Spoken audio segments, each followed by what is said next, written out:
Ce débat entourant l'interdiction des armes d'assaut, ça suit littéralement le chef conservateur depuis plus de 4 jours maintenant. Les conservateurs qui ont dû modifier leur plateforme électorale un peu in extremis pour tenter de préciser leur position sur les armes d'assaut. Alors, j'en discute avec Pierre Paulus, qui est député conservateur sortant dans la région de Québec et porte-parole aussi en matière de sécurité publique. Bonsoir, M. Paulus.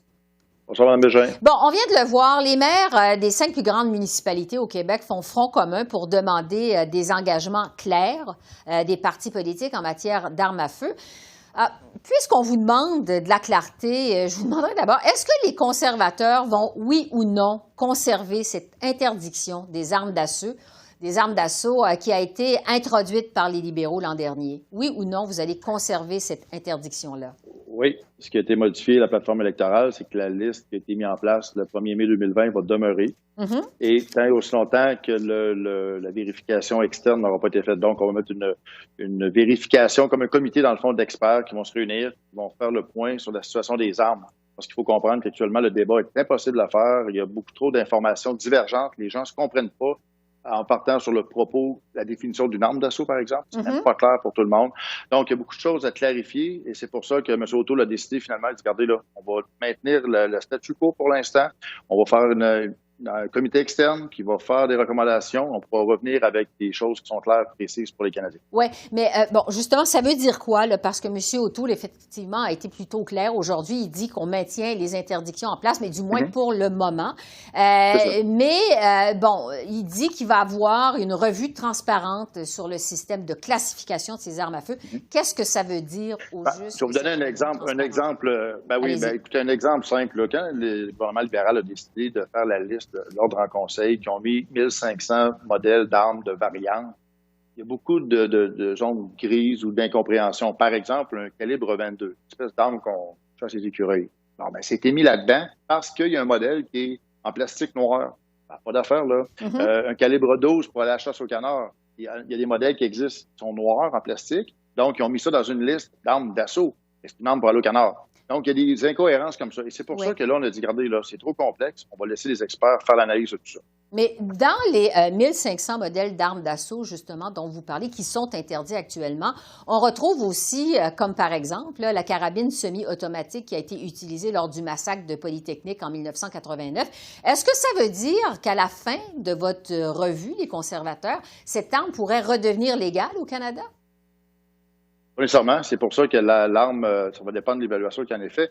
Mais vous savez, le problème du débat actuellement, là, c'est qu'on parle d'armes d'assaut. On parle d'armes qui, premièrement, au Canada, sont semi-automatiques. Et je comprends que l'arme de Polytechnique a 30 ans. Il y a eu 5 événements au Canada là, désastreux là, par rapport à des tueries de masse, qu'on appelle. Mais à tous les jours, dans les rues de Montréal, actuellement, il y a des tirs provenant d'armes qui sont détenues par des criminels, des gangs de rue, des armes qui proviennent du marché noir, de la contrebande. Et ça, c'est là que nous, du côté conservateur, on dit qu'il faut mettre l'emphase de l'argent de façon prioritaire, de façon très rapide pour s'attaquer au problème des gangs de rue de Toronto, de Montréal, même ça commence à Québec. Ces armes-là arrivent par le marché noir, par les réserves autochtones. On a le reportage de TVA qui l'a démontré très clairement comment ça fonctionne. Donc, pour nous, là, c'est là la priorité. Parce que ce qu'on appelle les armes d'assaut, oui, il faut faire une évaluation de tout ça. Mais c'est pas là que ça se passe, là. Actuellement, c'est vraiment les armes de contrebande qui sont polluent dans les rues de Montréal et de Toronto. Et c'est vraiment, il faut aider les services, les douaniers, la GRC, les policiers. Mais pour revenir quand même là, aux armes d'assaut, vous ne pouvez pas nous garantir que ça va rester interdit au Canada, à la lumière de la revue que vous allez faire? Premièrement, écoutez, non, je ne peux pas, moi, vous garantir rien parce que justement, c'est pour ça qu'on veut y aller de façon externe. On va demander un comité externe de faire une évaluation des recommandations. Les corps policiers vont intervenir. La communauté civile va intervenir. On va avoir des personnes qui vont pouvoir dire qu'est-ce qui se passe vraiment avec ces armes-là. De quelle façon sont utilisées les armes au Canada? Est-ce que les gens respectent les millions de propriétaires d'armes? Est-ce qu'ils respectent tous la loi? Vont dans les champs de tir? Bon, oui, il y a eu des exceptions dans les 30 dernières années, là, on le conçoit. Mais il reste qu'actuellement, le problème majeur de criminalité, de danger public pour la sécurité publique, c'est les armes illégales. Et ça, c'est la demande des maires aujourd'hui. Les 5 maires ont fait, c'est ça la demande. Bon, parlons-en justement de ces armes de poing, là, parce que les maires des grandes villes du Québec demandent qu'on les interdise aussi.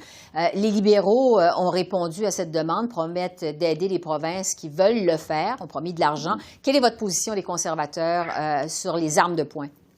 Ça, justement, du côté libéral, les libéraux ont dévié le problème en disant, on va laisser les villes gérer ça, on donnera de l'argent. Et les villes, bien entendu, ont dit, ben non, c'est pas à nous de gérer ça, c'est une juridiction fédérale. Et là-dessus, on est d'accord avec les maires mairesses. Il faut vraiment que le fédéral s'occupe du problème. Et les armes, encore une fois, les armes de poing, là, on parle d'armes de poing qui sont détenues par des criminels. Donc, c'est des armes. On peut pas avoir une législation qui va simplement dire, on interdit. C'est pas ça. Parce que même si on dit qu'on interdit l'arme, ils vont l'avoir quand même parce que ça procure de façon criminelle. Ouais. Donc, c'est pour ça que nous, c'est vraiment des ressources policières qu'on doit augmenter. Mm-hmm. Mais admettez-vous, les conservateurs, quand même, que vous avez manqué de clarté sur la question des armes d'assaut, que ce soit autant les armes de poing que les armes d'assaut?